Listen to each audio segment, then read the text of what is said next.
5 জুনত প্ৰতিটো দৰিদ্ৰ পৰিয়ালৰ একাউণ্টত সোমাব 1 লাখ টকা।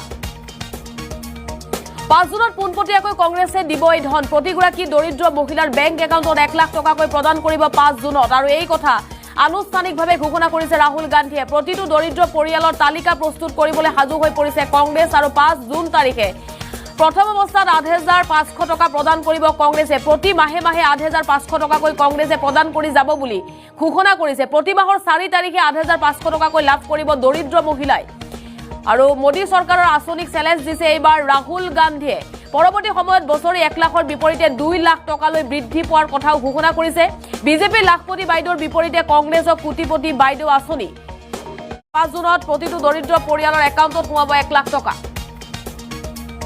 5 জুনত পোনপটীয়াকৈ কংগ্ৰেছে দিব এই ধন। প্ৰতিগৰাকী দৰিদ্ৰ মহিলাৰ বেংক একাউণ্টত 1 লাখ টকাকৈ প্ৰদান কৰিব 5 জুনত। আৰু এই কথা আনুষ্ঠানিকভাৱে ঘোষণা কৰিছে ৰাহুল গান্ধীয়ে। প্ৰতিটো দৰিদ্ৰ পৰিয়ালৰ তালিকা প্ৰস্তুত কৰিবলৈ সাজু হৈ পৰিছে কংগ্ৰেছ। আৰু 5 জুন তাৰিখে প্ৰথম অৱস্থাত 8,500 টকা প্ৰদান কৰিব কংগ্ৰেছে। প্ৰতি মাহে মাহে 8,500 টকাকৈ কংগ্ৰেছে প্ৰদান কৰি যাব বুলি ঘোষণা কৰিছে। প্ৰতি মাহৰ 4 তাৰিখে 8,500 টকাকৈ লাভ কৰিব দৰিদ্ৰ মহিলাই। আৰু মোদী চৰকাৰৰ আঁচনিক চেলেঞ্জ দিছে এইবাৰ ৰাহুল গান্ধীয়ে। পৰৱৰ্তী সময়ত বছৰি 1 লাখৰ বিপৰীতে 2 লাখ টকালৈ বৃদ্ধি পোৱাৰ কথাও ঘোষণা কৰিছে। বিজেপিৰ লাখপতি বাইদেউৰ বিপৰীতে কংগ্ৰেছৰ কোটিপতি বাইদেউ আঁচনি।